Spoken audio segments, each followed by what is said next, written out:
Bien. Primero les quiero dar la oportunidad para hacer alguna pregunta, qué sé yo, de una teórica anterior o de un trabajo práctico. Ahora pueden. ¿Alguien tiene pregunta?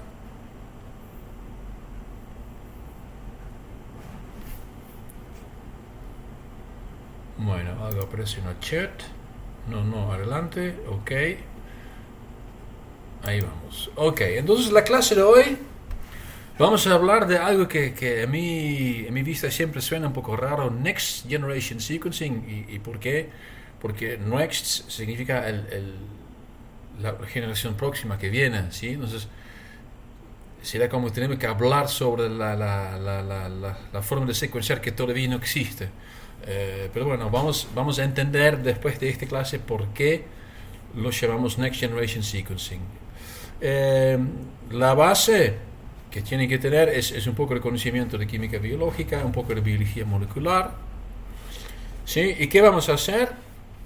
Quiero hacer un poco una introducción a la secuenciación de ADN. Voy a dar una vista un poco histórico. ¿Y por qué? Porque es importante qué tipo de secuenciación que vas a usar o que usaron para después pensar en cómo lo voy a analizar, ¿sí? No es algo tan sencillo. Por eso tengo que introducir un poco la tecnología de Next Generation Sequencing. Y bueno, en base a este voy a hablar un poco sobre estrategias, ¿sí? Eso es algo que es muy importante para la genómica, aplicaciones de secuenciación también, y un poco vamos a hablar sobre la preparación de muestras y librerías, ¿sí? Entonces no tiene nada que ver con bioinformática, solo que indirectamente sí va a ser bastante importante. Bien. Ok, después lo que sigue es predicción de genes. Y por ejemplo, eso también necesitamos para clustering y saber algo de RNA-seq. Y por ejemplo, el trabajo práctico de clustering. Bien. Entonces acá estamos. Entonces, en realidad estamos empezando con nuestro proyecto. Digamos que vamos a secuenciar algún bicho. Un bicho para mí es cualquier entidad biológica, ¿sí? Puede ser una planta, una bacteria, para mí son todos bichos. Y la primera cosa que ahora en día vamos a hacer es secuenciar el genoma del bicho. Ok. Bueno, inicialmente, y estamos hablando de los años 60, 70, la única forma de obtener alguna información de secuencia era en proteínas. Había una técnica bioquímica que se llama secuenciación Edman, ¿sí? Aplicando una reacción, acá está indicado, no es nada importante, solamente como un ejemplo, es una forma de degradar proteínas y después tenías que separarlos por un sistema de gel. Lo que tenía es que solamente era posible obtener secuencias de, digamos, 35 aminoácidos. Además, era una tecnología muy cara y creo que al final solamente vendieron como unos 50 equipos en todo el mundo. Entonces, este nunca, sí, fue algo muy grande. Lo que sí empezó... Oh, otra vez lo mismo. Ahora sí. Entonces, cuando aceleró un poco fue cuando empezamos a secuenciar ADN. Bueno, quizás algunos de ustedes saben cómo se secuenciaron originalmente ADN, pero quizás a otros no. De aquí voy a hacer un poco 1, 2, 3 cómo es. El método inicial era el método de Sanger-Maxam y Gilberts, o también llamado D-deoxysequencing. En el nombre está el truco. ¿Sí? ¿Cuál es el truco? El truco es que vamos a tener 4 reacciones con 4 tags, con 4 labels. Pero bueno, la pregunta es cómo.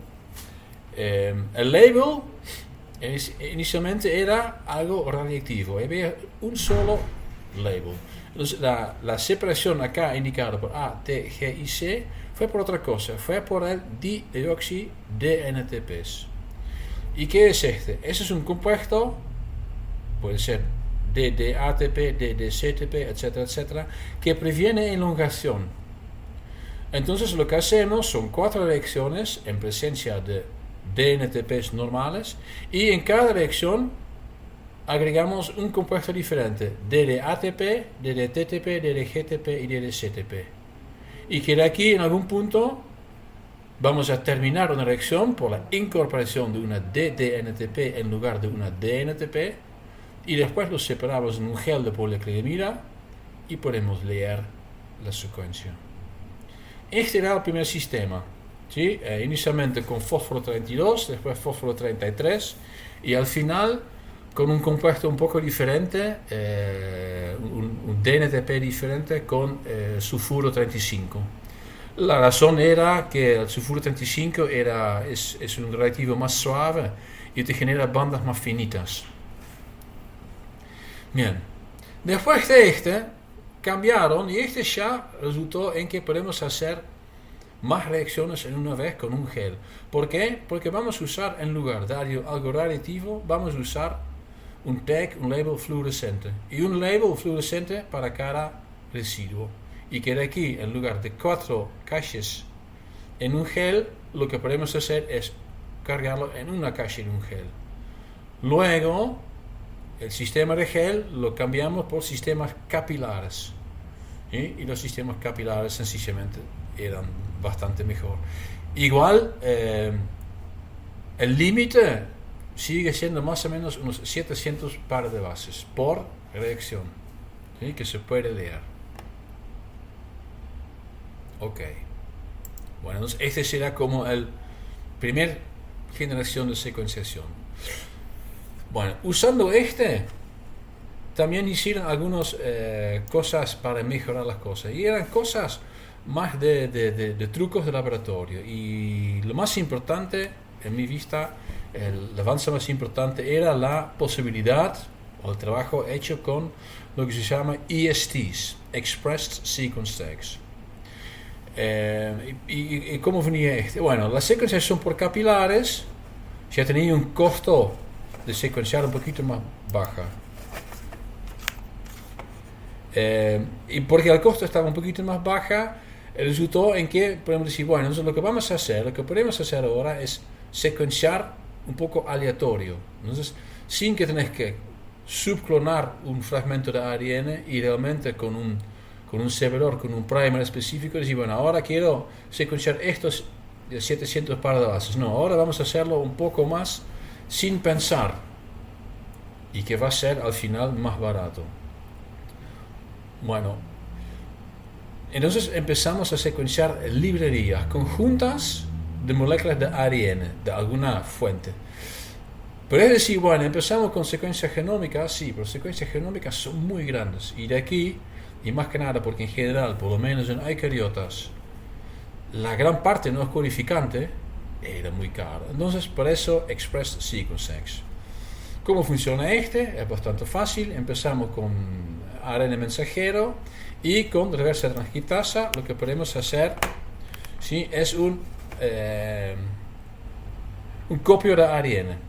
Bueno, podemos ligar con RNA ligasa adaptadoras y esto nos genera la librería de ARN copia y esta librería lo mandamos o lo secuenciamos.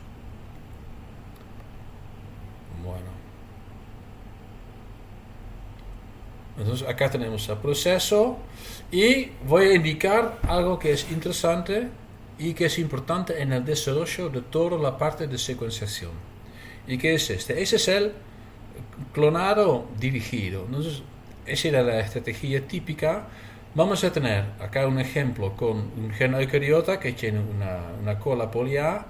Lo que podemos hacer es hacer la reacción de reversa transcriptasa con un oligo DT, pero acoplado con un sitio de restricción. En este caso, el sitio es, tenemos que leerlo desde el 5 hasta el 3', GAGCTC, que es el sitio que corresponde al sitio XO1.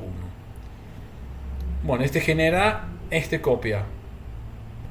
Y acá vamos a poner con RNA ligasa el adaptador, y el adaptador lo que tiene tiene una secuencia y además que tiene el sitio de EcoR1, que es GAATTC. Este lo podemos subclonar un vector que tiene en el sitio multiplicado estos sitios y tenemos una librería que podemos multiplicar, etcétera, etcétera. Próximo paso. Entonces lo que tenemos es un cloning direccional. ¿Por qué? Porque a los dos lados lo que tenemos, ¿sí?, son lugares donde pega un servidor, donde pega un primer específico, y en general lo que vamos a hacer es secuenciar, por ejemplo, con el primer T7, o puedes secuenciar con el primer T3.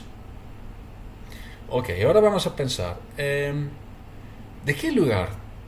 ¿De este o de este lugar? ¿Qué será mejor? ¿Sí? Lo que queremos saber, más que nada, es tener alguna información sobre expresión.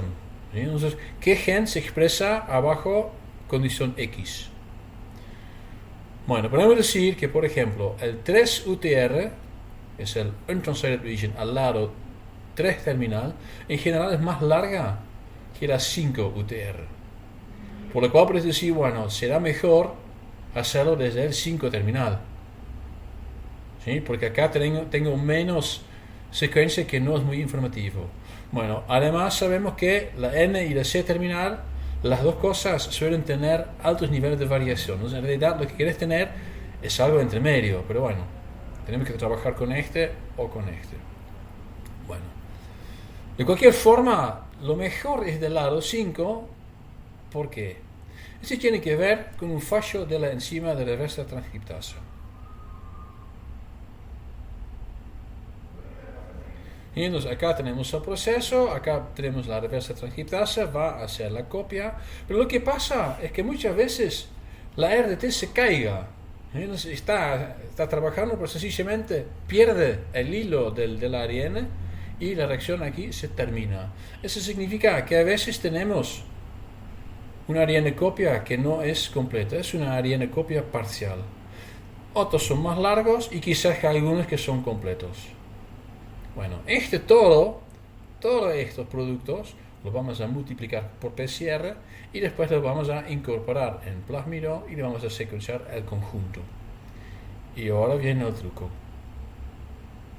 Si vamos a secuenciar del 5 UTR, voy a volver a este, entonces vamos a secuenciar primero 700 pares de bases acá, segundo 700 pares de bases acá, 700 pares de bases acá, hasta que por último los 700 pares de bases acá. Y queda aquí en el conjunto, la combinación, si somos capaces de generar lo que se llama una secuencia contigua, tenemos una secuencia basada en lo que se llama en este caso 1, 2, 3, 4, 5 reads. Vamos a tener un solo contig. ¿Sí? En esta imagen está mostrado cómo funciona. Acá hay varias indicadas con todos los códigos desde un proyecto que son secuencias independientes. Sabemos que solapan porque tenemos el software para hacer este, y que de aquí podemos generar este. Eso se llama un contig. Otra palabra que se usa a veces es unigen. El unigen no necesariamente es un contig. ¿Sí? Entonces, si vos tenés una secuencia parcial, chiquitito, pero que no pega a nada, sencillamente es un unigen, pero no es un contig. El contig siempre es el completo. Bueno, esta vista era muy importante para el desarrollo de todo. ¿Se entiende un poco la idea? Ok, bueno, una vez que tenemos ¿sí? Lo que podemos hacer, no me anda el mouse, es medio complicado. Sí, ahora sí. Es pensar, bueno, ahora quizás, porque en algún punto lo que tenemos que hacer es igual secuenciar un genoma. Empezaron con bichos chiquititos, con genomas chiquititos, y desarrollaron algunas estrategias. La primera estrategia era una estrategia jerárquica. Este era más que nada dirigido a proyectos grandes. ¿Y cómo funciona este? Son varios pasos. Por ejemplo, y lo vamos a ver creo que en el diapo que sigue, o la segunda, el proyecto de secuenciación humano. Y entonces lo que podemos hacer, de cada cromosoma, podemos con técnicas de biología celular construir líneas somáticas, y de aquí somos capaces de separar la información de las cromosomas en algo que podemos clonar o manipular, ¿sí? Bueno, después desde cada línea somática podemos construir algo intermedio que se llama una librería de BAC, Bacterial Artificial Chromosome. Es otra estructura, otro vector vehículo, que es un poquito más chiquitito. Bueno, y acá viene el truco que lo voy a explicar en más detalle en el próximo diapo. Lo que vamos a hacer es lo que se llama back-end sequencing. Y eso vamos a hacer de todos los bugs que tenemos. Bueno, y después, por ejemplo, vamos a secuenciar 2 por completo.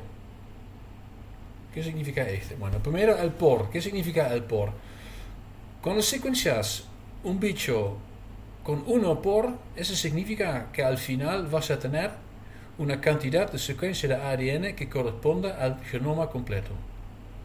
Eso significa que en realidad, porque tienes muchas copias, que secuencia diferente tenés muy poco, ¿sí? Entonces vos secuenciaste 2 mega de un bicho que tiene 2 mega, pero al final vas a tener quizás 25 kilobases.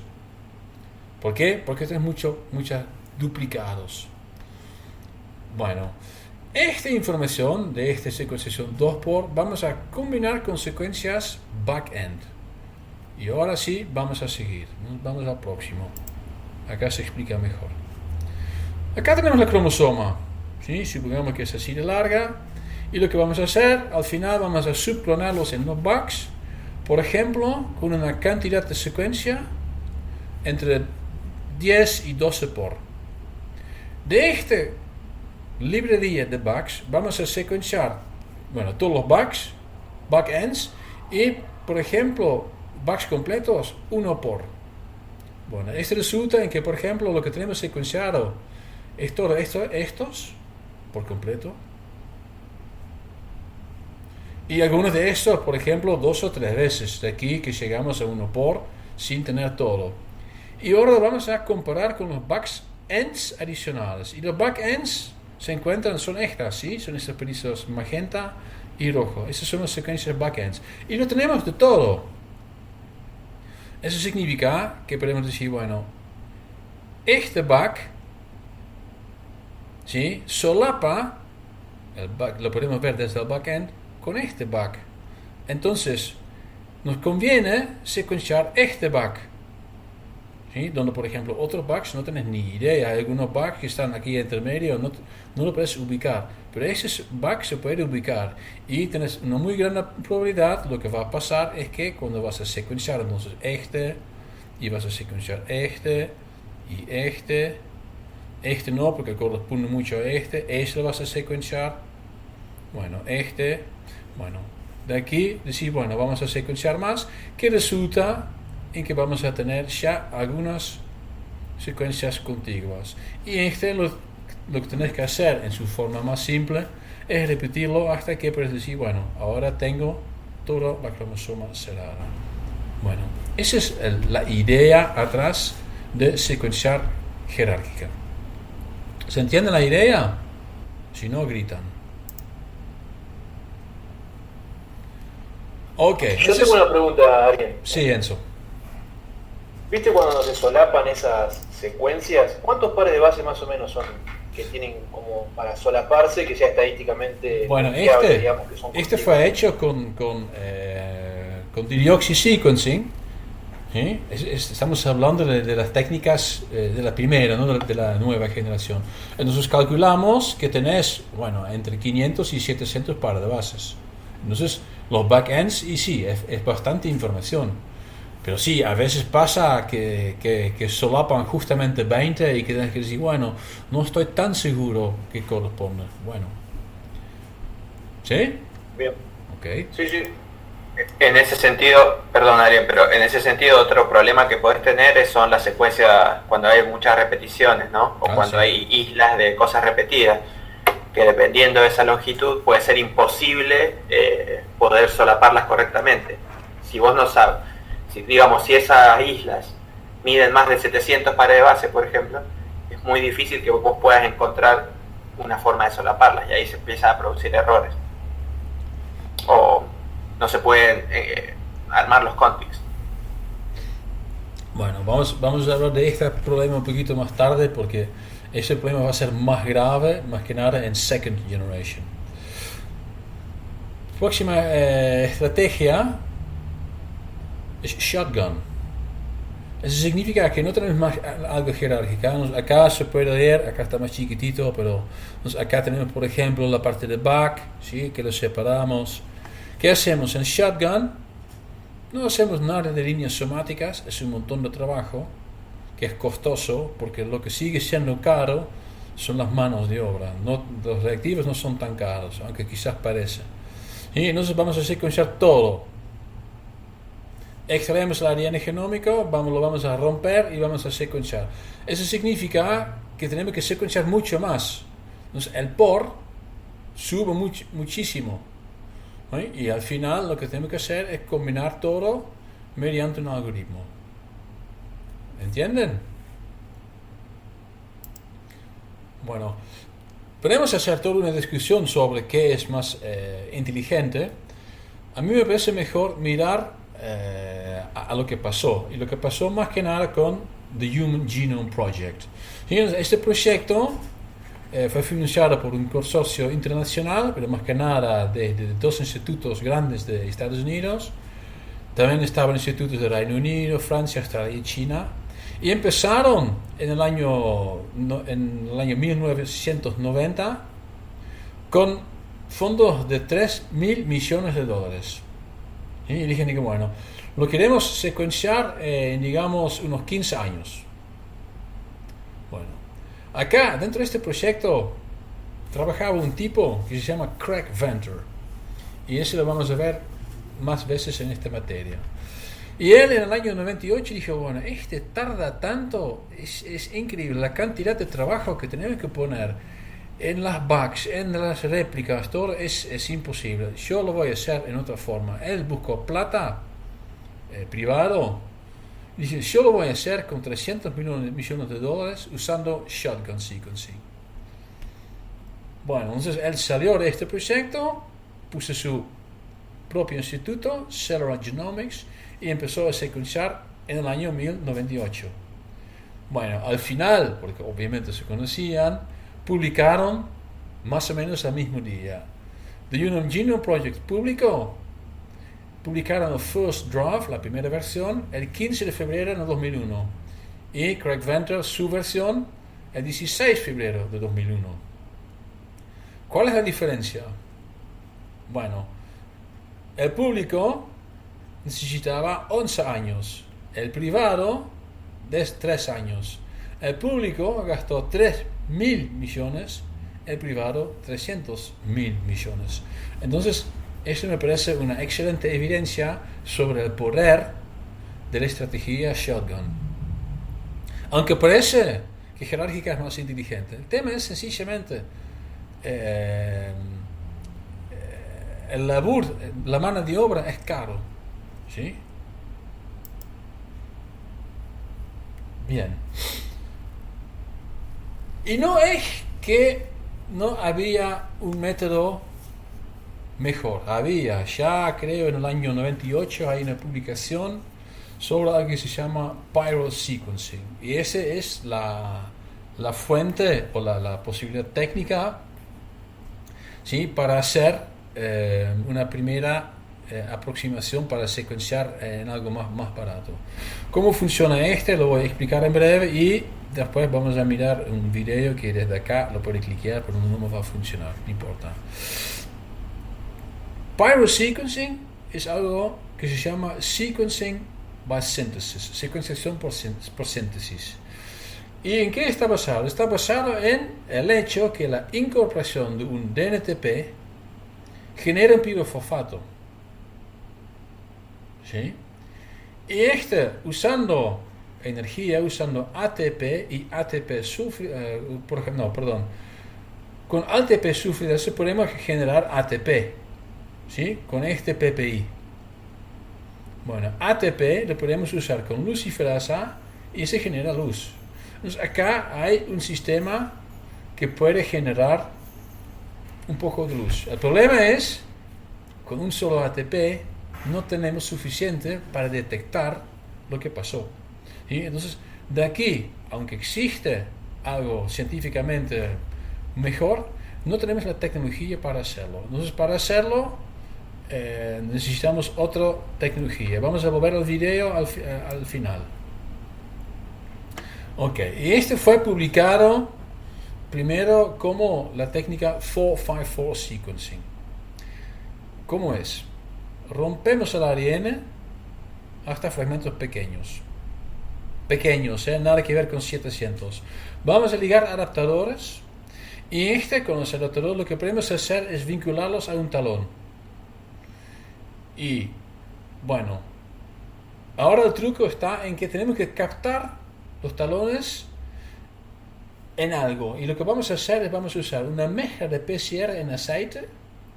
¿Para qué? Para que vamos a tener un solo talón en una gota de mezcla de PCR. Y esta gota está en una emulsión en aceite. Entonces era, por lo menos en este momento, muy importante. Y eso es algo bien tecnológico. ¿Sí? Son técnicas de dilución. Bueno, una vez que tenemos lo vamos a desnaturalizar y transferir al talón a una placa de fibra óptica, después de, amplificar. Y lo vamos a leer con pyrosequencing. Bueno, ¿cuál es el truco? El truco está en las placas y en el volumen, ¿sí? El hueco, ¿sí? Está más o menos de 44 micrómetros de diámetro y 54 de altura. Lo cual significa que el volumen está en 75 picolitros. Y que tenemos 480 huecos por milímetro cuadrado. Entonces, genera un volumen de secuenciación alta con un volumen de reacción baja. Y que de aquí baja enormemente el costo.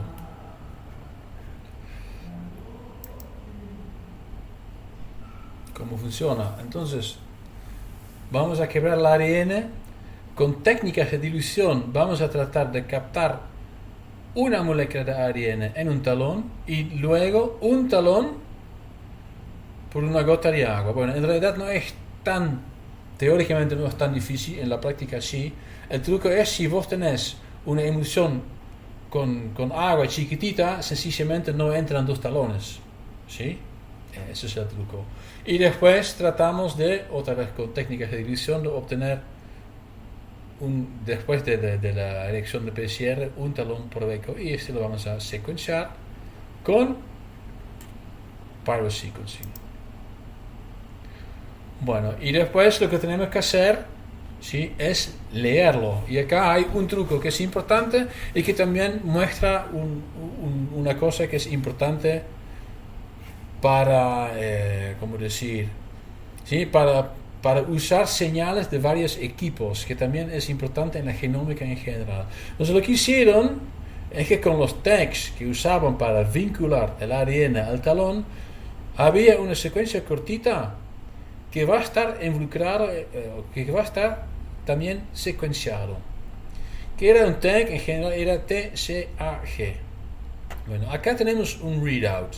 ¿Sí? Entonces, es lo que sale del secuenciador de un solo hueco. ¿Ok? Es un poco difícil de ver porque los colores no son muy fuertes. Pero acá tenemos, será la T, es lo más difícil de ver, será la C, y acá en verde tenemos la A. Y acá pegado al rojo tenemos la G. Pero ojo, la G, la señal está más alta. ¿Y qué significa? Bueno, esta secuencia lo agregaron para normalizar la señal. Eso significa que está alrededor de 1, estas 3, y estamos seguros que es 1, ¿por qué? Porque el tag dice TCA. Pero después la G, bueno, si justamente la secuencia que vos tenés en esta ARN arranca con una G, vamos a tener la doble de señal. Entonces acá sabemos, bueno, con la normalización la secuencia arranca con G. Acá se ve G. Después T. ¿Cuántos T's? Bueno, la señal de la T está 6 veces más alto que la señal normalizada. Y aquí somos capaces de decodificar este patrón de picos hacia esa secuencia aquí arriba. Bueno, debería ser claro que acá lo que tenemos es algo de importancia que tiene es la proporción entre señal y ruido. Siempre hay un poco de ruido. ¿Sí? ¿Qué será? ¿6 o 7? para 6 está medio alto, puede ser 7, pero para 7 está medio bajo. Bueno, aparentemente el software que usaron para leer hizo la decisión de hacerlo 6. Y en este caso 5. Bien. Bueno, ahora tengo que buscar el video. Dame un minuto.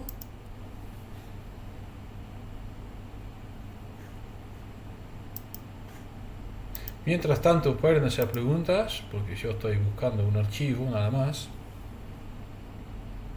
Una pregunta. Sí. ¿Hubiera tenido la misma validez, por así llegar a decirlo, si hubiera salido el método de Shotgun primero? Es decir, ¿cuál es la confianza que da el método Shotgun en general? O sea, ¿es un intervalo aceptable? ¿Es ¿Qué método? Perdón. No, me quedé pensando en lo del proyecto de genoma humano. Sí. ¿Qué será mejor? ¿Cuál es más confiable? Eso. Yo creo que las dos son igualmente confiables, porque la verdad es que más que nada lo que molesta son las repeticiones. ¿Sí? En las repeticiones con la jerárquica no ganas mucho.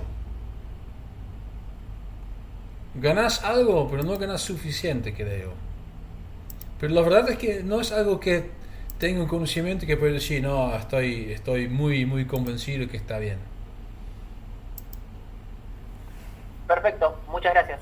No, por favor. Bueno, ya encontré. Ahora tengo que hacer sharing.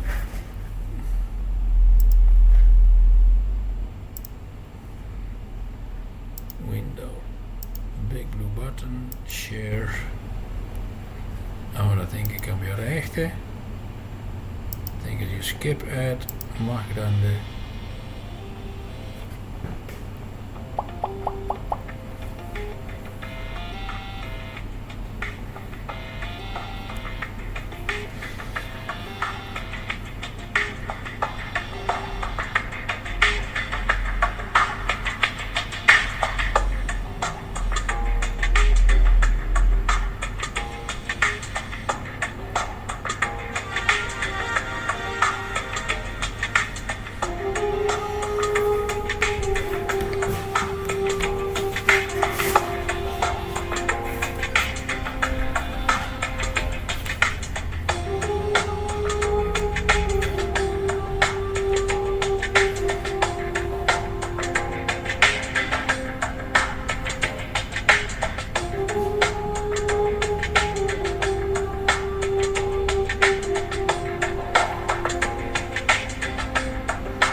Bueno, no sé si era algo que podían ver. Si no, lo pueden ver desde el PDF, lo pueden hacerle clic y van directamente al video y lo pueden ver en otro momento. La pregunta es interesante, ¿por qué? Porque si no me equivoco, este año publicaron un paper de una secuencia de la primera cromosoma humana completo. Eso significa, estamos pensando en que ya tenemos la secuencia genómica humana desde varios años. No es así, porque ya sabemos que todos la información que tenemos contiene algunos errores, ¿sí? Más que nada en los telómeros, ¿sí? en estas regiones. Entonces es importante en el sentido de que, bueno, al final secuenciar una cromosoma por completo es algo muy difícil para tenerlo 100% completo. Bien, ok. Entonces con las técnicas nuevas, y con las viejas también, pero con las nuevas, ahora lo que tenemos que hacer es pensar un poco en cómo vamos a ensamblar, ¿sí? Porque tenemos todos estos reads, pero la pregunta es que, bueno, ¿cómo nos sirven estos reads? Estos reads, inicialmente con 454 sequencing, eran así chiquititos, eran creo de 50 pares de base.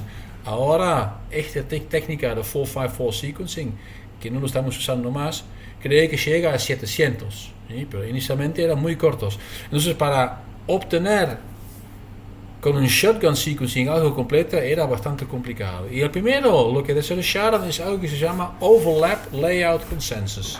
Acá tenemos todos las secuencias, y lo que vamos a hacer es vamos a mirar, bueno, dónde solapa, dónde hay overlap, y donde solapa, posiblemente lo que podemos hacer es conectar los varios reads. Pero bueno, el problema, lo que tenemos acá, está en este, ¿sí? Entonces, porque son chiquititas, son cortas, en general hay varias posibilidades de overlap. Entonces, este, por ejemplo, corresponde acá, pero también corresponde acá. Entonces, hay dos opciones. Bueno, de aquí lo que tenemos es para solucionar, para identificar la secuencia contigua. Ese es un problema que se llama en la informática un Hamiltonian Path. Eso significa que tenés muchas opciones. Ese es un ejemplo de un problema NP. ¿Sí? Es algo parecido del problema del traveling salesman, ¿sí? Que tiene que ir desde Estocolmo a Amsterdam, París, pero el orden todavía no lo sabes, buscas el orden óptimo. Bueno, eso es algo parecido. Entonces, eso es un problema exponencial de costo. Entonces no era óptimo. Bueno, luego empezaron con algo que va, pero mucho en contra de de la idea que tenemos. Me pierdo algo acá, creo. No, acá, ese es el primero. Bueno, es con una técnica que viene de la matemática, que son the Bruin graphs. ¿Sí? ¿Y cómo funciona? Entonces lo que vamos a hacer, entonces tenemos estos reads, que digamos con 50 nucleótidos. No lo vamos a usar así, lo vamos a hacer más chiquititos. Entonces este va un poco contra el sentido común. Lo vamos a hacer más corto. Acá está indicado con 4. Creo que en realidad usan algo más largo, pero bastante corto. Y ahora lo que vamos a hacer, vamos a decir, bueno, esos son lo que se llama k-mers, ¿sí? Y los k-mers lo presentamos como un nodo de una red. Acá se ve una red, ¿sí? Bueno, ¿qué vamos a hacer? Ahora vamos a mirar, vamos a tratar de juntar nodos con los solapa k-1 características. Entonces, si acá hay 4, k es 4, entonces si hay 3 que solapan, lo aceptamos. Bien. Bueno, puedes decir, bueno, desde esta posición llegamos a esa situación. Y eso vamos a hacer, lo podemos repetir hasta que tenemos una secuencia contigua. Creo que puse mal el orden de las cosas. No, está bien. Perdón, entonces acá tenemos, por ejemplo, un read que le usamos mierda y genera estos reads, y con este generamos esta red. Desde esta red generamos esta red con secuencias más largas, etcétera, etcétera. Bueno, y ahora tengo que decir que The Bruin Graphs es mucho más eficiente. ¿Cómo funciona? ¿Cuál es el truco acá?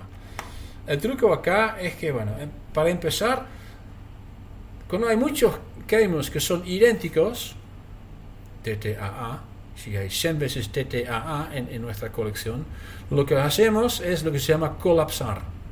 Entonces decimos, bueno, sencillamente es una fuente de información, pero tenemos que entender que esta información puede ser que es necesario en varios lugares de mi secuencia contigua. Entonces, muchos keymers que hacemos un colapso y se puede colocar el mismo keymer en varios lugares. Bueno, ahora la diferencia, ahora tenemos una simplificación, ¿sí? Porque esto significa que la mayoría de los nodos solo tienen un solo lo que se llama edge, una salida, digamos, ¿sí? Un solo edge externo, y los internos es el mismo keymer.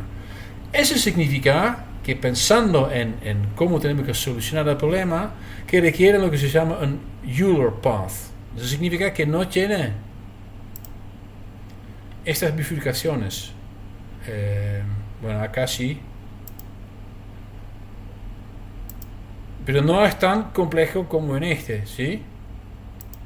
Porque lo vas solucionando paso por paso.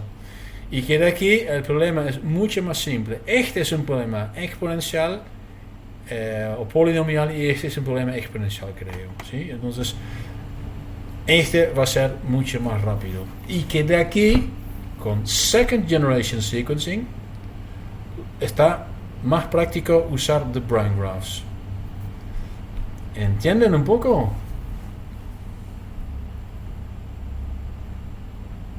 Bien. Ok, vamos ahora al punto que indicó Fernando. Sí, es algo que es muy importante y más que nada cuando tus secuencias son cortas, ¿sí? Porque secuencias cortas de cualquier forma siempre tienen menos información. Bueno, ¿qué es lo que tenemos? Repeticiones. Todos sabemos que tenemos muchas repeticiones. Tenemos DNA satélite, mini satélite, microsatélite, sines, líneas, transposones. Hay muchos, ¿sí? Entonces, este genera un problema. ¿Por qué? Porque no sabemos a qué lugar exactamente corresponde, porque los reads son muy chiquititos. Ariel, Sí, ¿te puedo hacer una consulta? sí. También digo, el ruido que te mete en esas regiones es que, o sea, generalmente cuando haces una extracción o lo que sea, digamos, si es ahí no me sale, pero que tiene dos copias, digamos, del mismo gen, Sí. en este caso el microsatélite, lo que sea, por ahí, si es heterocigota, también te mete ruido por ahí, ¿no? Que tenga más repeticiones. No de tanto, una. no tanto. Es ¿No? que No. Es que solapan, pero vas a ver en las dos formas, con la OLC y con The Brine, vas a ver, pero bueno, esa es una copia que es 100% idéntica, ¿sí? Si es suficiente larga, es idéntica. Si es corta, también es idéntica. Y si es idéntica, ¿qué pasa? No lo puedes usar como dos fuentes de información independientes. Sencillamente, sabes que bueno, son lo mismo. ¿Sí? Pero el truco en los Brine Graphs es que los es tan cortito que ya sabes, pero bueno, estoy seguro que cada keymer podría ser necesario en varios lugares. ¿Sí? Bien. Bueno, Bien. en el próximo bloque, que sugiere que vamos a volver a la una, vamos a hablar del tema Paired End Sequencing y Whole Strand Sequencing, que son soluciones para trabajar con las secuencias repetidas. Y en el bloque 3, que será el último bloque, vamos a hablar un poco sobre estrategias, aplicaciones y muy cortito sobre las cosas éticas. Bueno, nos vemos a la una, ¿ok?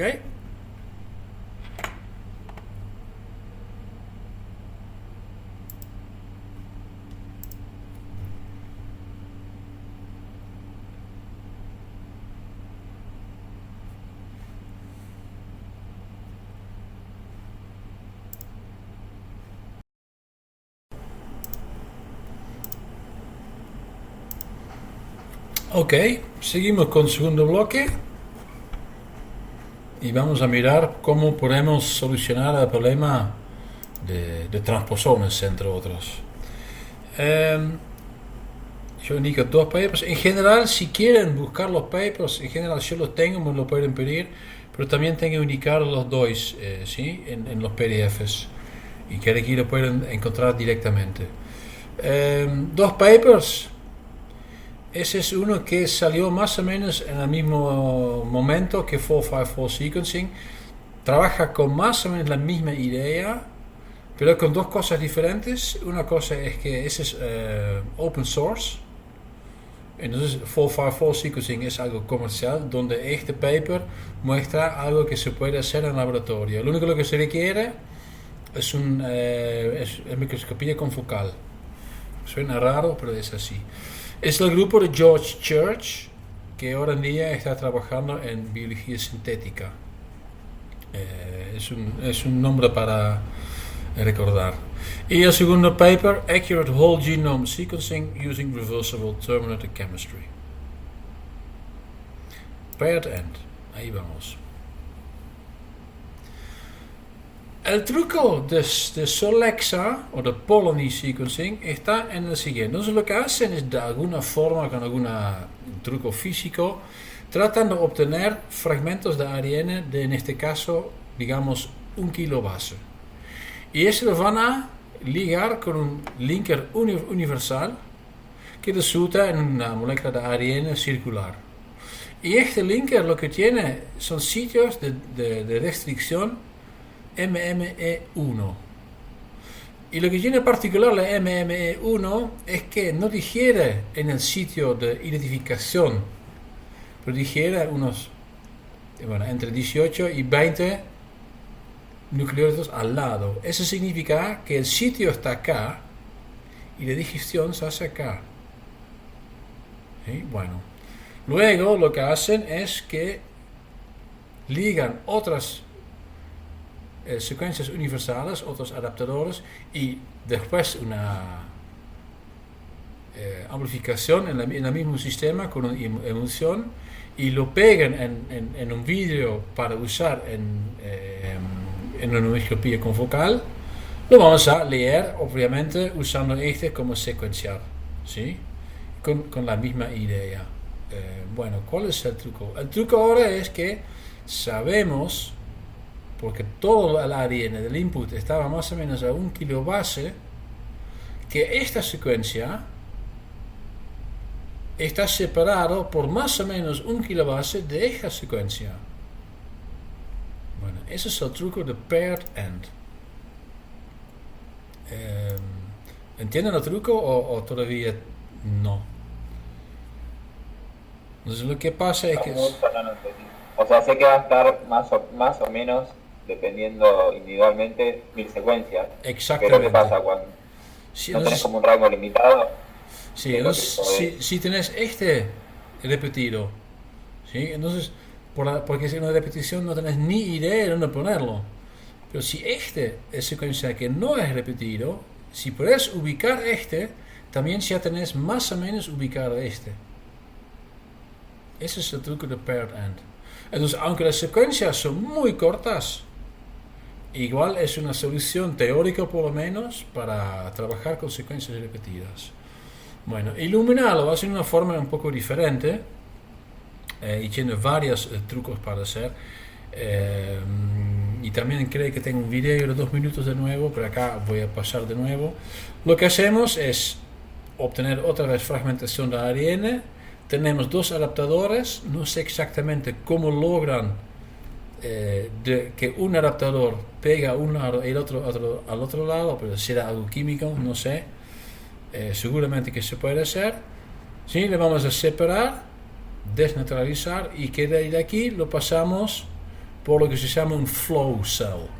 Y el flow cell lo que tiene es que tiene varios oligos que corresponden obviamente a estos adaptadores pegados, y que de aquí lo que podemos hacer es, después que se pega un ARN, lo que podemos hacer es justamente tratar de tener este. Eso es un bridge, ¿sí? Entonces este ARN viene de tus manos, está acoplado acá en esta forma, y acá lo que podemos hacer es hacer un bridge. Y ahora vamos a hacer la PCR.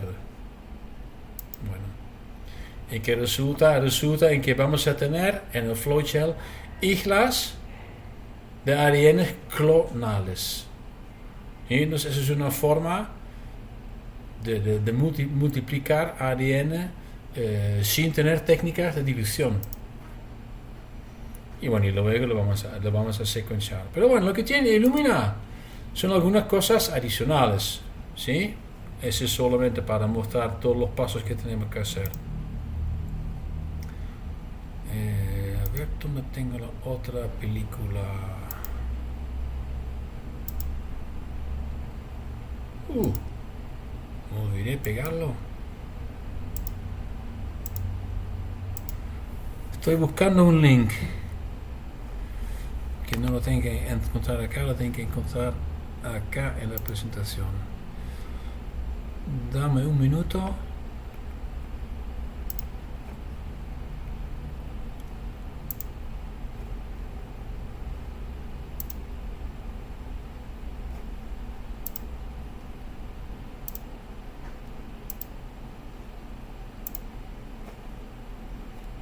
Qué lástima.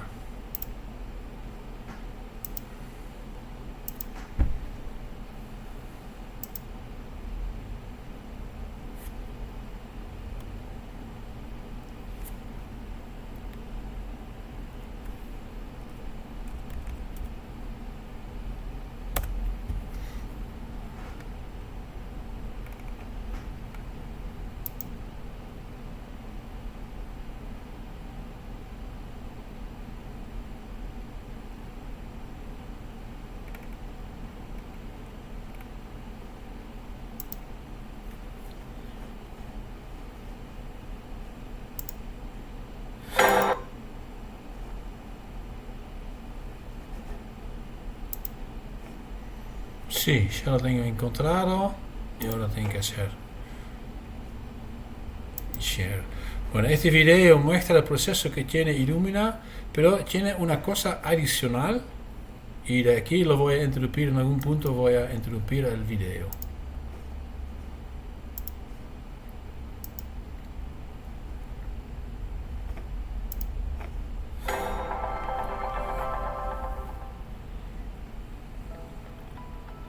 The Illumina sequencing workflow is composed of 4 basic steps: sample prep, cluster generation, sequencing, and data analysis.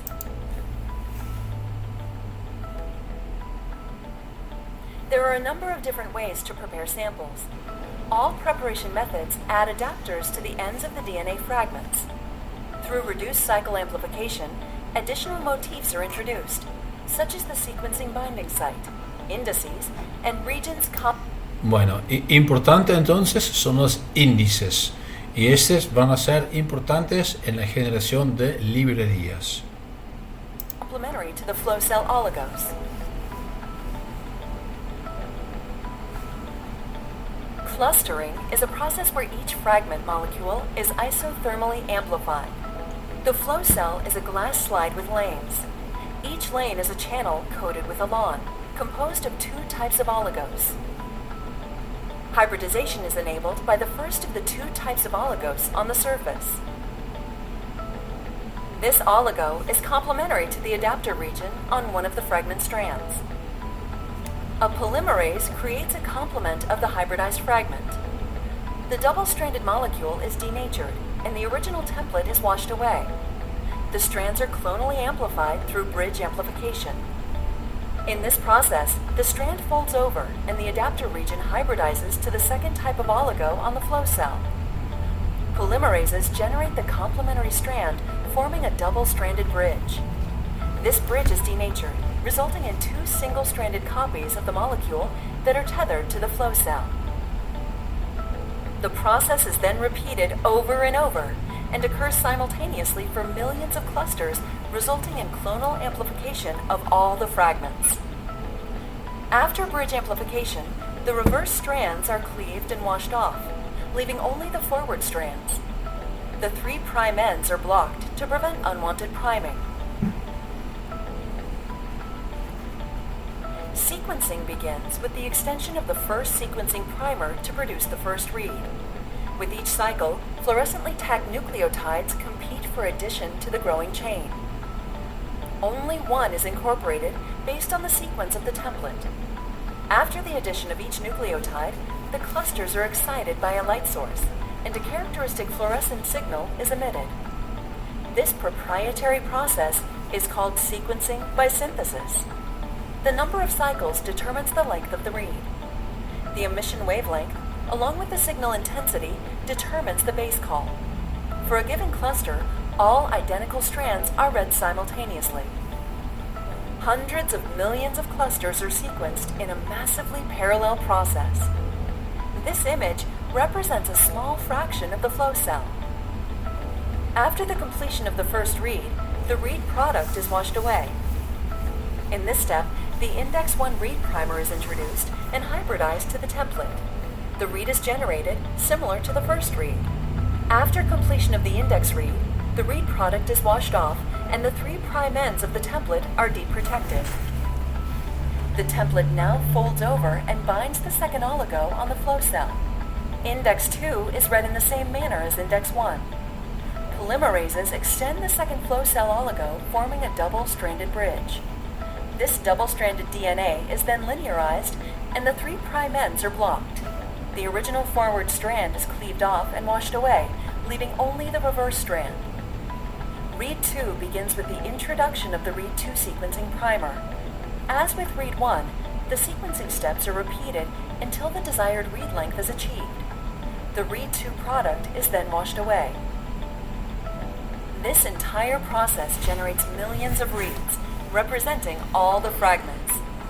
Sequences from pooled sample libraries are separated based on the unique indices introduced during the sample preparation. For each sample, reads with similar stretches of base calls are locally clustered. Forward and reverse reads are paired, creating contiguous sequences.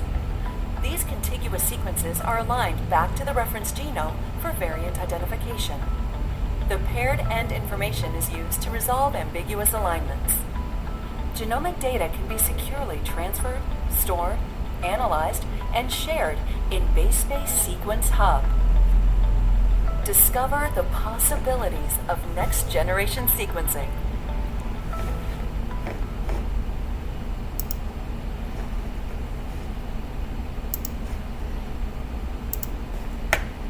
Bueno,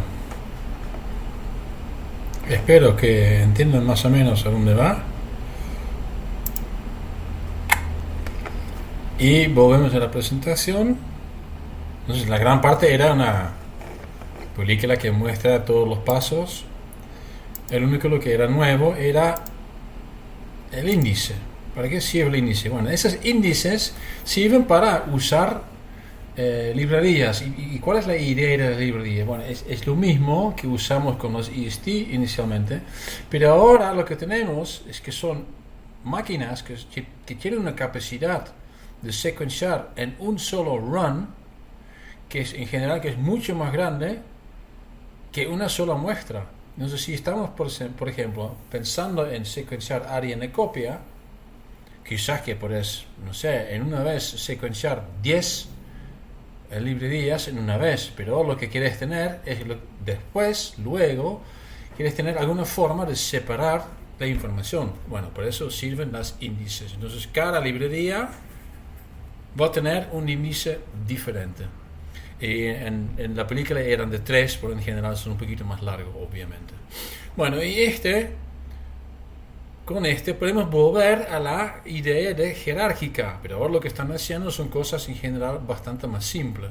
Acá hay un ejemplo que es de alguna investigación, no me recuerdo, donde primeramente lo que hacen es fragmentarlo hasta 1 kilobase.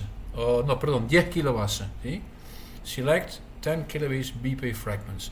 Se puede hacer con gel. Bueno, lo vamos a separar para que tenemos en una placa de 356 wells. Tenemos una molécula cada well. Y aquí vamos a hacer, porque otra vez ligamos adaptadores, lo vamos a amplificar.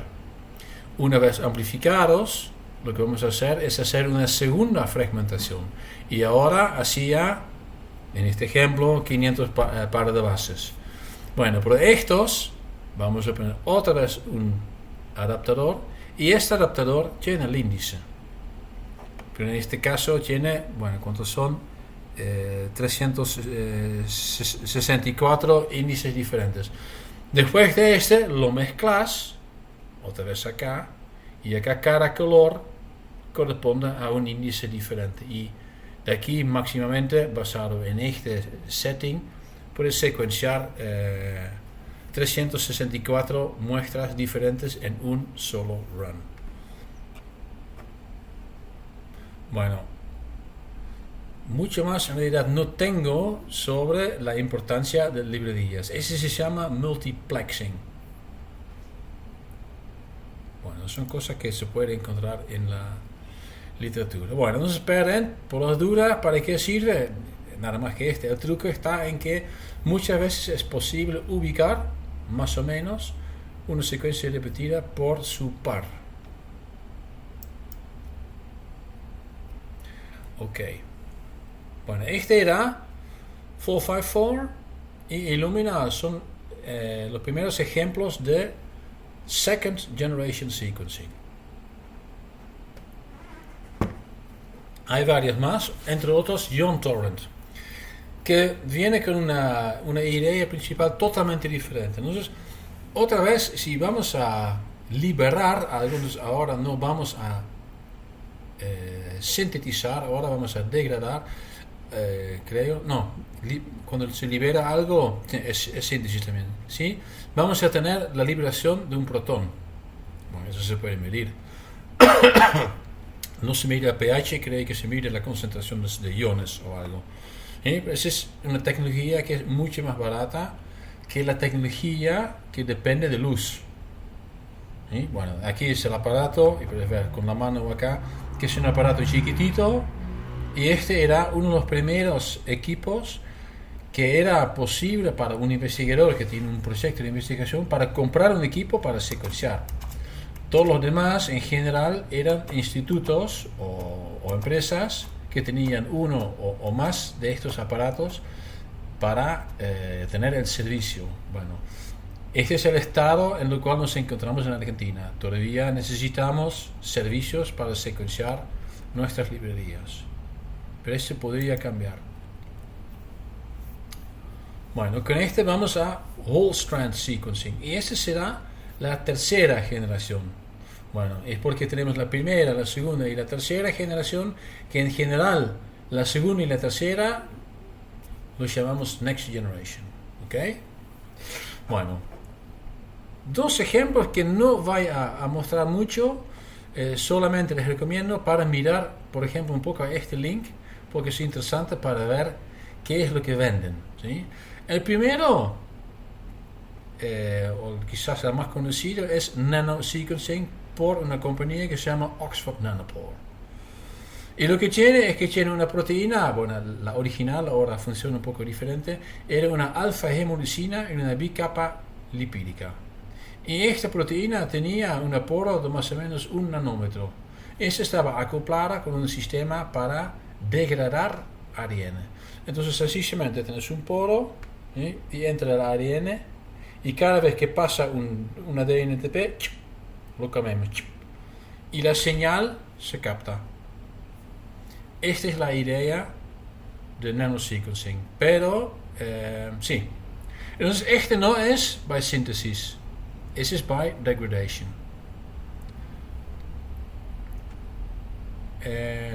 Bueno, lo que es interesante es que no solamente puedes secuenciar ARN, también puedes secuenciar ARN directamente. Entonces no es necesario generar una librería de ARN copia. Y a veces tiene su ventaja.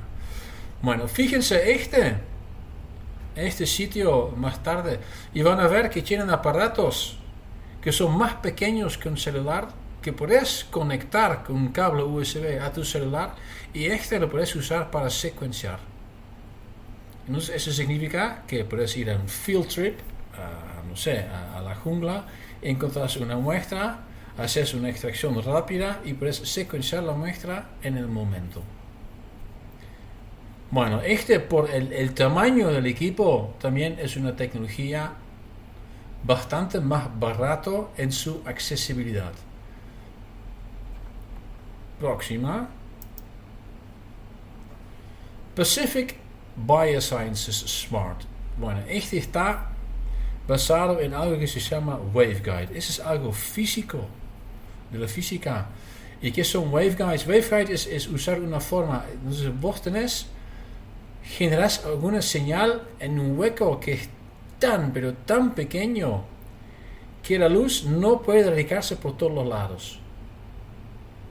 Que de aquí la luz tiene que dirigirse siempre a la misma lugar. Entonces es una forma no tanto para ampliar o amplificar la señal, pero estás seguro que captas toda la señal emitida por el sistema. Y para entenderlo otra vez tenemos que ir a un video que voy a empezar en 30 segundos. A ver, buscarlo.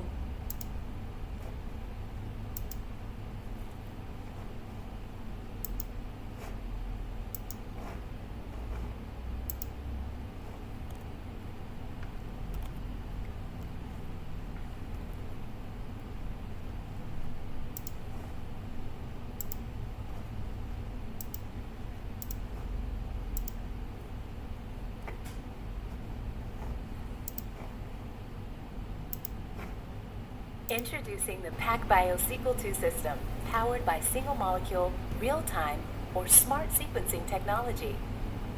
Here's how smart sequencing works.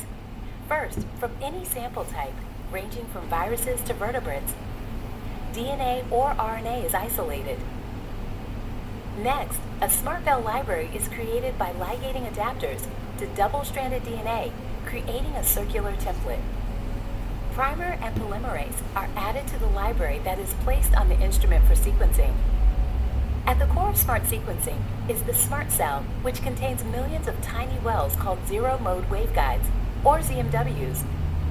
A single molecule of DNA is immobilized in the ZMWs, and as the polymerase incorporates labeled nucleotides, light is emitted. With this approach, nucleotide incorporation is measured in real time. With the Sequel II system, you can optimize your results with two sequencing modes. Use circular consensus sequencing mode to produce highly accurate long reads, known as hi-fi reads. Or use the continuous long read sequencing mode to generate the longest possible reads.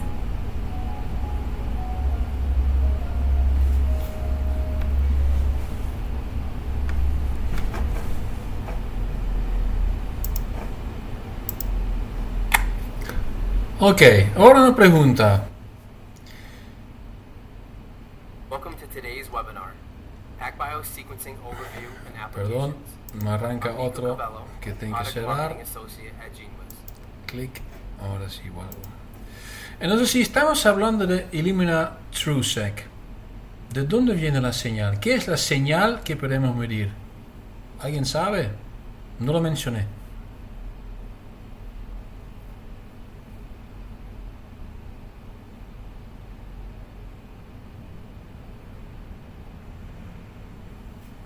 Silencio. Bueno, miren otra vez el video y se van a ver que están hablando de fluoróforos, ¿sí? Entonces, esa es otra diferencia. Entonces, con 454 sequencing, ese es pyrosequencing, donde Illumina TrueSec es con fluorescentes. Entonces, tienen A, C, T y G con un fluorescente diferente. Y ese tiene que ver con el nivel de señal.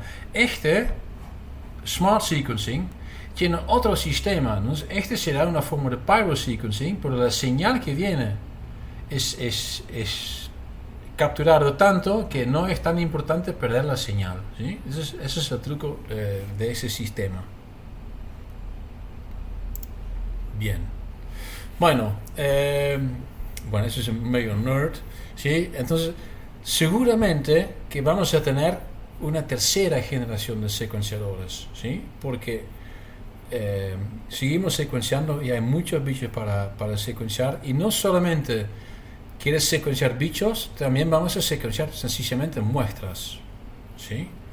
Bueno, y ese es el secuenciador que estaban usando en la película, la serie de Star Trek, que también se llama The Next Generation, que es el tricoder, que era capaz de leer no solamente la secuencia, pero de todo. Bueno, hablamos un poco de costo. Este es de un paper de 2019. Acá está el link. Y tiene varios sistemas, por ejemplo, Ion Torrent, Illumina MiSec, que es la más barata de Illumina, otro de Illumina, y el más conocido de Illumina, que es el HiSec, y lo podemos comparar con el PacBio. Ese es un PacBio viejo, hay unos aparatos más nuevos, más grandes, pero bueno, se pueden ver que el costo está desde, bueno, acá $80,000 hasta $600,000-700,000, pero funciona al revés cuando vamos a mirar al costo por gigabase secuenciado, ¿sí?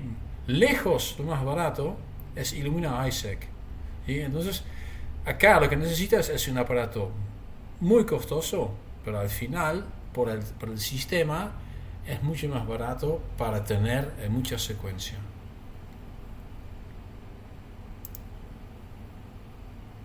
Bueno, vamos a... ¿Puedo hacer una pregunta? Sí. Con respecto a las maquinarias esas que estábamos viendo en la filmina anterior, ¿eso se supone que lo puede usar cualquier profesional o lo tiene que usar alguien especializado, un técnico o es un servicio? Por ejemplo, si la facultad pudiese comprar uno y lo comprase, ¿lo podría usar cualquiera?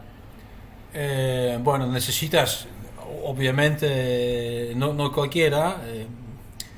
No le quiero dar la tarea a mi mamá, pero yo por lo menos yo lo podría hacer, sí. Entonces necesitas algo de conocimiento y te conviene tener un técnico, ¿sí? Que está especializado en esto. Por eso también hay institutos que lo tienen como experiencia, porque ellos siempre logran tener mejores resultados. Sí, pero bueno, sigue siendo caro. Si sos capaz de obtener un aparato y los químicos, que ahora en día se complica bastante, en la Argentina yo creo que también que podría ser más barato. Hasta que yo creo que en este momento lo interesante es Oxford Nanopore, por su escala. Tema con Oxford Nanopore es que todavía no hay un representante que te lo lleva al laboratorio. Y lo que necesitas son algunos kits que deberían estar en cadena fría. Eso está medio complicado. Y obviamente este de Nanopore lo puede hacer cualquiera. ¿Ok? Bien. Claro, gracias. Vamos a aplicaciones. Bueno, uno se llama exome sequencing y corresponde al expressed genome, que no es lo mismo que RNA-seq. RNA-seq mucho más conocido, pero es otra cosa. ¿En qué está basado exome sequencing? Se llama expressed genome, en realidad es un poco diferente, aunque si querés lo puedes hacer. En general lo que estamos mirando es, tratamos de captar todas las secuencias codificantes. Entonces, ¿cómo funciona? Tenemos un flowchart, ¿sí? Que tiene oligonucleótidos que corresponde a todas las protein coding sequences de tu bicho. Bueno, vamos a hibridizar ADN, fragmentar, lo vamos a lavar, desnaturalizar y después vamos a secuenciar nuestra muestra.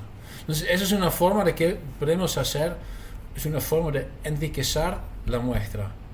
Tenemos un 97% que es no codificante, entonces tratamos de captar la parte codificante y el costo de secuenciar baja tremendamente. ¿Sí? Bueno, eso es importante porque eso es algo que lo estamos usando mucho en las aplicaciones médicas. Hay que tener en cuenta que el costo depende depende del flowchart, y el flowchart es específico por un organismo. De aquí que los flowcharts para humanos son baratos y el flowchart para que sea que bicho lo tenés que armar vos y va a ser carísimo. De aquí el exome sequencing solamente es algo interesante cuando vos tenés mucha gente que lo quieran hacer. RNA-seq, ¿sí? Entonces, bueno, es una forma donde aplicamos lo mismo, ISTs. Entonces, isolate total RNA, este ejemplo otra vez lo vamos a aplicar con eucariota, con poly-A. Podemos captar ¿cómo lo hacemos? Bueno, puede ser por ejemplo con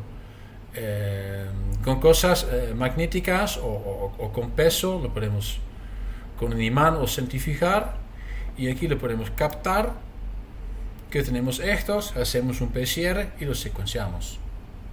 obviamente acá, otra vez en los adaptadores, vamos a incorporar nuestros índices, ¿sí? Para hacer un multiplexing para bajar el costo. Otro es chipsec. Bueno, supongo que algunos saben que es chip. Chip es una técnica más que nada de la biología celular con gente que tiene interés en expresión y en factores de transcripción y los promotores. Chip significa Chromosome Immunoprecipitation. Entonces vos tenés un factor de transcripción y querés saber cuáles son los genes que se induce por este factor. Bueno, entonces lo que necesitas es un anticuerpo en contra del factor de transcripción, dejas el factor que se pega al ARN, fragmentas el ARN y agregas el anticuerpo y haces una inmunoprecipitación. Y después de un lavado vas a secuenciar lo que estaba precipitado. Eso es chipsec. Yo creo más impactante será una variación. Entonces, está bueno saber, bueno, esos son los mensajeros que encontramos en la célula, ¿sí? Entonces, esos son los mensajeros que podrían ser expresados, pero falta un paso. El paso que falta es la traducción, ¿sí? Porque hay mensajeros que están traducidos mucho y hay mensajeros que están dando vuelta y que no se traducen. Bueno, entonces lo que se puede hacer es generar anticuerpos contra el ribosoma, precipitar, obtener el ARN que está pegado, que está precipitado y secuenciar este. Y entonces esa será información que es ya más cerca de la situación de proteína y actividad.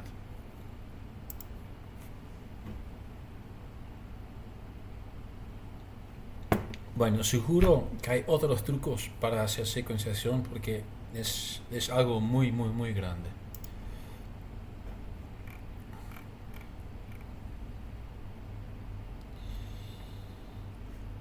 Ok, ahora vamos a algunas aplicaciones médicas. Entonces, secuenciación clínica, porque es algo que es muy importante, muy impactante, aunque personalmente yo creo que estamos gastando demasiado en medicina y tenemos que gastar más en, por ejemplo, agricultura.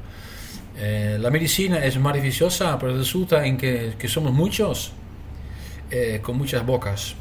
¿Sí? Entonces en algún punto no nos alcanza la comida. Pero bueno, caso 1. Son casos de los últimos 10, 20 años donde aplicaron de alguna forma secuenciación de nueva generación. El primer caso es el Miller Syndrome. Era un síndrome genético poco común, y porque era poco común había muy poco material para estudiarlo, ¿sí? Y por eso, y por algunas razones adicionales que la verdad es que no me recuerdo, saben que es una enfermedad hereditaria, pero no sabían si era una mutación recesiva o dominante. Bueno, entonces lo que hicieron en algún momento encontraron dos hermanos que tenían la misma enfermedad, que tenían las dos el Miller Syndrome, y los padres no estaban afectados. ¿Sí? Bueno, además tenían el ADN de dos individuos adicionales que estaban afectados, y con este empezaron a secuenciar. Generaron unos 5 gigabases por individuo.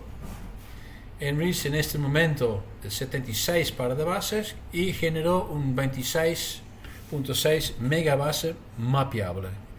Mapeable, ¿qué significa? Bueno, en este caso lo que estamos haciendo, que es algorítmicamente mucho más barato, es resecuenciar. ¿Sí? Porque ya tenemos una secuencia de referencia, que es mucho más fácil ensamblar la secuencia nueva. Bueno, entonces con trataban de identificar las mutaciones, pero no todas. Entonces dijeron que bueno, vamos a mirar a las mutaciones no sinónimos, las mutaciones donde cambia un aminoácido. Vamos a mirar a mutaciones que resultan en otros exones, splice acceptor, splice donor sites, y coding index, ¿sí? Que resulta en general en que vamos a tener un stop alternativo y una secuencia que no tiene nada que ver con la secuencia de la proteína original. ¿Y qué es que encontraron? Y acá vamos a tener la primera pista por qué la genómica comparativa requiere más que 2 genomas. Encontraron unos 5.000 mutaciones. ¿Sí? Pero mutaciones con respecto a qué? Con respecto a la referencia, que era la primera secuencia humana obtenida. Bueno, no sé qué decir. Bueno, lo que necesitamos acá son más datos. ¿Hay más datos? Sí, había más datos. Había, por ejemplo, en este momento el consorcio HapMap, ahora en día se llama diferente, que es una base de datos que trata de obtener todas las secuencias humanas en una base de datos. Otra era la base de datos de SNP. SNP significa Single Nucleotide Polymorphism. Entonces, esas también son mutaciones ya conocidas. Bueno, dado que esas mutaciones ya están conocidas, ya sabemos que no corresponden al Miller Syndrome.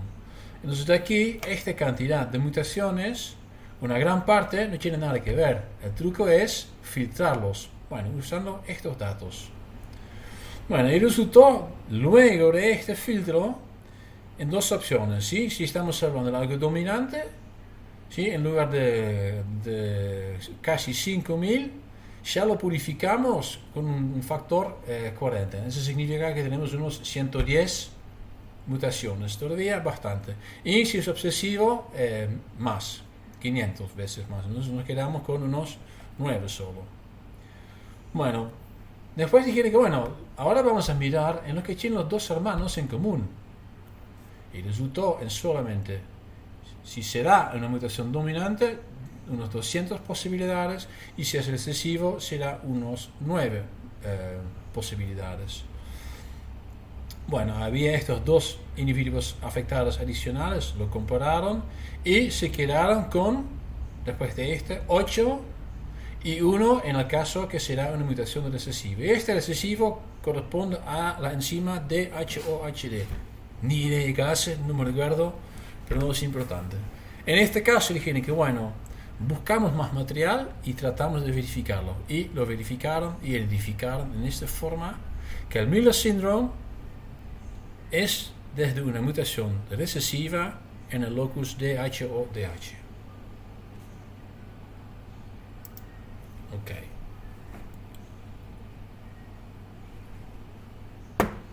Caso 2. Si hay preguntas me pueden interrumpir. Caso 2 es un caso realmente único. Nos encontraron en Alemania, creo, un chico joven que tenía muchos síntomas que corresponden al Crohn's disease. Pero Crohn's disease está bien definido porque es una enfermedad muy particular y algunas características este chico no lo tenía. Entonces sabían que no puede ser Crohn's disease. Pero bueno, el chico estaba muy mal y estaba para morirse. Entonces lo que hicieron fue la decisión de vamos a secuenciar el exoma de este chico. Encontraron unos 16.000 SNPs. Bueno, hicieron varios análisis posteriores. ¿Qué tipo de análisis posteriores? Bueno, los mismos, HapMap, base de datos de SNP, para identificar, bueno, cuáles son las mutaciones que no tienen nada que ver porque ya son mutaciones conocidas.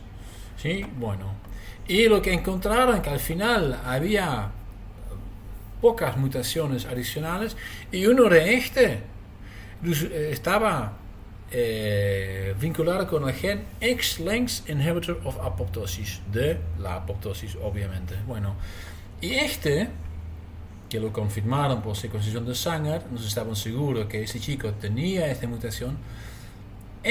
La apoptosis de alguna forma está involucrado en Crohn's disease. Entonces, cuando sabían dijeron que bueno, podemos explicar ahora los síntomas de este chico perfectamente. Entonces lo que podemos hacer es tratar al chico. Entonces lo trataron, obviamente con un gen bien, y después de 42 días trasplantante mejoró el chico y desde mi mejor conocimiento sigue sin reaparición de síntomas. Entonces ese era el segundo caso donde identificaron con secuenciación masiva paralela la causa de una enfermedad.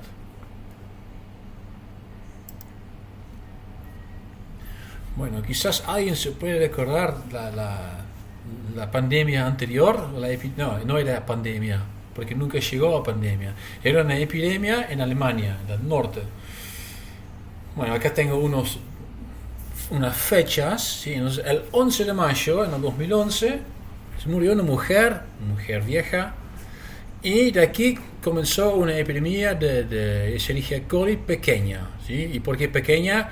Bueno, gracias a la secuenciación lograron de frenarlo en una forma muy rápida. ¿Sí? Entonces lo que hicieron primeramente es que dijeron, bueno, desde esta mujer encontraron varios nexos a varios otros pacientes que también estaban graves. Y de aquí podrían aislar la cepa. Bueno, y dijeron que bueno, para tener una herramienta más diagnóstica, para usarlo luego, lo que necesitamos en realidad es la secuencia genómica, porque a nosotros parece que es una E. coli patagónico, pero común. Bueno, entonces lo que hicieron fue preguntar a un instituto chino que es muy grande, BGI en Shenzhen, que tenían como 140 Illuminas HiSeq. Y ellos dijeron que sí, lo podemos hacer, lo hacemos gratis, porque ese es para el bien del humano, de la humanidad, lo hacemos. Y lo hicieron con un Ion Torrent. ¿Por qué? Porque era más rápido. ¿Sí? Entonces, Ion Torrent es más caro, pero en este caso la preparación de la librería con el Ion Torrent era lo más fácil. Bueno, entonces lo secuenciaron rápido y ya el 16 de junio llegaron al ensamblaje final. Primero había algunos ensamblajes iniciales y después final. ¿Quién hizo el ensamblaje final? Era un grupo de investigadores en el mundo. Eso se llama source crowding. Entonces, si vos como hospital en este caso no tenés las fuentes, puedes pedir, me pueden ayudar. Y esas son cosas que se pueden hacer vía source crowding. Lo único que necesitas es un algoritmo y poder computacional. Bueno, ¿qué encontraron? Es una cepa que se llama O104H4 y es un mosaico que llegó a partir de una transferencia lateral entre dos colis patógenos. Uno que es enteroagregativa y otro es entero-hemorrágica. Bueno, son patógenos, pero justamente la combinación de estas dos cosas aparentemente era recontra de fatal. Bueno, fíjense en las fechas, 11 de mayo, 16 de junio, es un poquito más que un mes, y basado en podrían no solamente frenar, pero podrían terminar la epidemia.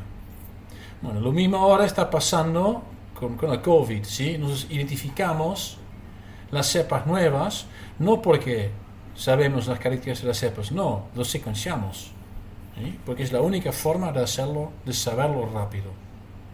Entonces, ya es una herramienta para diagnosticar las cosas.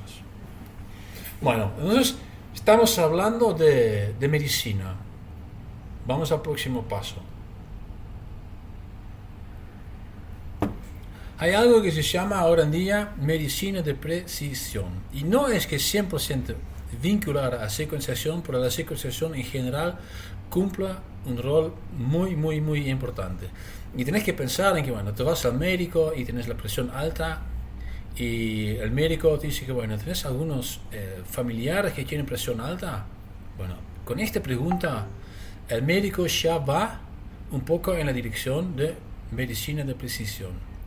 Y es por eso quizás, porque está preguntando cosas personales, que podemos decir, bueno, también es medicina personalizada, also known as. Pero no es. Hay varias razones por qué realmente es medicina de precisión. A veces no depende tanto de la persona, a veces depende también de la situación. Bueno, ¿qué es lo que hace esta medicina de precisión posible? El costo. Porque estamos hablando de resecuenciación, el costo es muy bajo, está alrededor de $1,000. Bueno, un ensayo genético sale más o menos entre $100 y $200. Y con estamos capaces de identificar alguna mutación en un solo locus. Y acá estamos hablando de todo. Bueno, el análisis obviamente, de este output, ese sí va a ser un poco más caro, ¿sí? Pero bueno. También la cantidad de referencias es altísimo, ¿sí? Seguramente que ya se secuenciaron unos 1.000.000 genomas humanos. Bueno, por eso es importante no solamente que tenemos que pensar en cambios en la bioinformática. Bueno, sabemos que, por ejemplo, no podemos mejorar mucho en la velocidad de las compus. Puede ser en el futuro con compus cuánticos, pero eso todavía no lo sabemos. Entonces eso significa que tenemos que programar más en paralelo. Bueno, eso es algo que nosotros en el grupo de investigación lo encontramos también. No tenemos suficiente poder y en realidad será mejor programar en paralelo, pero es complicado. Y la pregunta en general es, bueno, todos los bioinformáticos que vamos a necesitar para la medicina de precisión que va a llegar, ¿de dónde vamos a encontrar? Bueno, en la Argentina hay muy pocos. Pero, y quizás más interesante, son las cosas éticas, ¿sí? Y puede ser una primera pregunta, ¿cuándo tiene que pagar la obra social? La obra social quizás puede pagar el costo de secuenciar, pero después también tenemos que pensar el tratamiento, ¿sí? La obra social lo va a pagar y, más importante, ¿qué es una enfermedad? Y la segunda pregunta es, ¿quién tiene acceso a estos datos? Yo personalmente, si yo tengo estos datos y puedo ver en mis datos que yo tengo alta posibilidad de morirme cuando me voy acercando, digamos, a 60, me voy a poner una seguro de vida altísima, ¿sí? Porque ya tengo 54. Pero ese es injusto, ¿sí? Bueno, hay varias cosas que son interesantes para pensar. Hay dos películas. Yo voy a empezar esta película, que son más o menos 15 minutos, que trata de CRISPR-Cas. Algunos quizás que saben que es CRISPR-Cas, otras no. Y yo pongo esta película de CRISPR-Cas, que es un método para cambiar, para hacer mutaciones en bichos, pero la combinación de CRISPR-Cas con la secuenciación, esto es realmente lo que hace algo muy poderoso y de aquí muy peligroso. Y después hay otra película que es demasiado largo, que es una película que puedes ver en el fin de semana si está en Netflix, no sé, o en otra plataforma, qué sé yo, que les puedo recomendar, que es la película Gattaca. Bueno, hay algunas cosas en el chat. Están chateando, está bien, perfecto.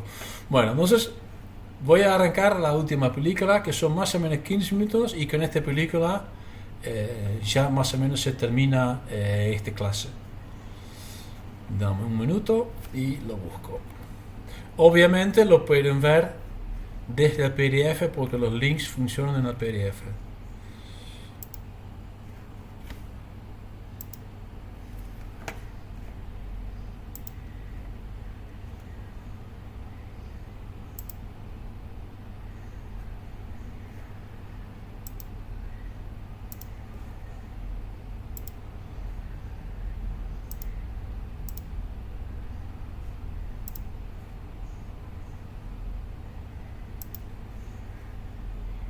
Ahí viene.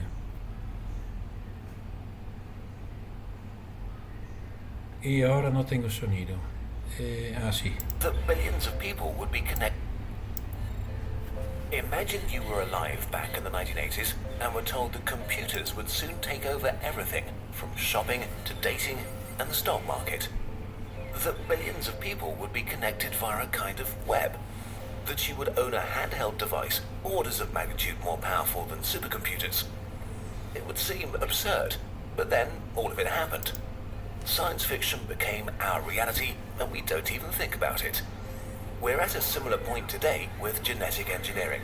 So let's talk about it.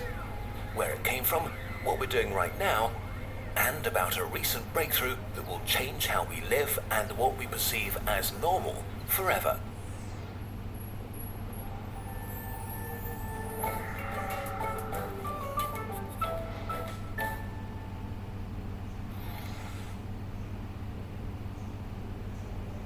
Humans have been engineering life for thousands of years. Through selective breeding, we strengthened useful traits in plants and animals. We became very good at this, but never truly understood how it works, until we discovered the code of life, deoxyribonucleic acid, DNA, a complex molecule that guides the growth, development, function, and reproduction of everything alive. Information is encoded in the structure of the molecule. 4 nucleotides are paired and make up a code that carries instructions. Change the instructions, and you change the being carrying it. As soon as DNA was discovered, people tried to tinker with it. In the 1960s, scientists bombarded plants with radiation to cause random mutations in the genetic code. The idea was to get a useful plant variation by pure chance. Sometimes it actually worked too. In the 70s, scientists inserted DNA snippets into bacteria, plants, and animals to study and modify them, for research, medicine, agriculture, and for fun. The earliest genetically modified animal was born in 1974, making mice a standard tool for research, saving millions of lives. In the 80s, we got commercial. The first patent was given for a microbe engineered to absorb oil. Today, we produce many chemicals by means of engineered life, like life-saving clotting factors, growth hormones, and insulin, all things we had to harvest from the organs of animals before that. The first food modified in the lab went on sale in 1994, the Flavor Saver tomato, a tomato given a much longer shelf life via an extra gene that suppressed the buildup of a rotting enzyme. But GM food and the controversy surrounding them deserve a video of their own. In the 1990s, there was also a brief foray into human engineering. To treat maternal infertility, babies were made that carried genetic information from 3 humans, making them the first humans ever to have 3 genetic parents. Today there are super-muscled pigs, fast-growing salmon, featherless chickens, and see-through frogs. On the fun side, we made things glow in the dark. Fluorescent zebrafish are available for as little as $10.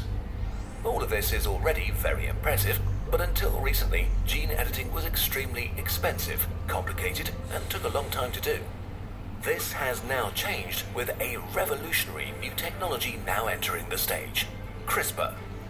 Overnight, the costs of engineering have shrunk by 99%. Instead of a year, it takes a few weeks to conduct experiments, and basically everybody with a lab can do it. It's hard to get across how big a technical revolution CRISPR is. It literally has the potential to change humanity forever. Why did this sudden revolution happen, and how does it work? Bacteria and viruses have been fighting since the dawn of life. So-called bacteriophages, or phages, hunt bacteria. In the ocean, phages kill 40% of them every single day. Phages do this by inserting their own genetic code into the bacteria and taking them over to use them as factories. The bacteria try to resist, but fail most of the time because their protection tools are too weak. But sometimes bacteria survive an attack. Only if they do so can they activate their most effective antivirus system. They save a part of the virus DNA in their own genetic code in a DNA archive called CRISPR. Here, it's stored safely until it's needed. When the virus attacks again, the bacterium quickly makes an RNA copy from the DNA archive and arms a secret weapon, a protein called Cas9. The protein now scans the bacterium's insides for signs of the virus invader by comparing every bit of DNA it finds to the sample from the archive. When it finds a 100% perfect match, it's activated and cuts out the virus DNA, making it useless, protecting the bacterium against the attack. What's special is that Cas9 is very precise, almost like a DNA surgeon. The revolution began when scientists figured out that the CRISPR system is programmable. You can just give it a copy of DNA you want to modify and put the system into a living cell. If the old techniques of genetic manipulation were like a map, CRISPR is like a GPS system. Aside from being precise, cheap, and easy, CRISPR offers the ability to edit live cells, to switch genes on and off, and target and study particular DNA sequences. It also works for every type of cell: microorganisms, plants, animals, or humans. But despite the revolution CRISPR is for science, it's still just a first-generation tool. More precise tools are already being created and used as we speak. 2015, scientists used CRISPR to cut the HIV virus out of living cells from patients in the lab, proving that it was possible. Only about a year later, they carried out a larger scale project with rats that had the HIV virus in basically all of their body cells. By simply injecting CRISPR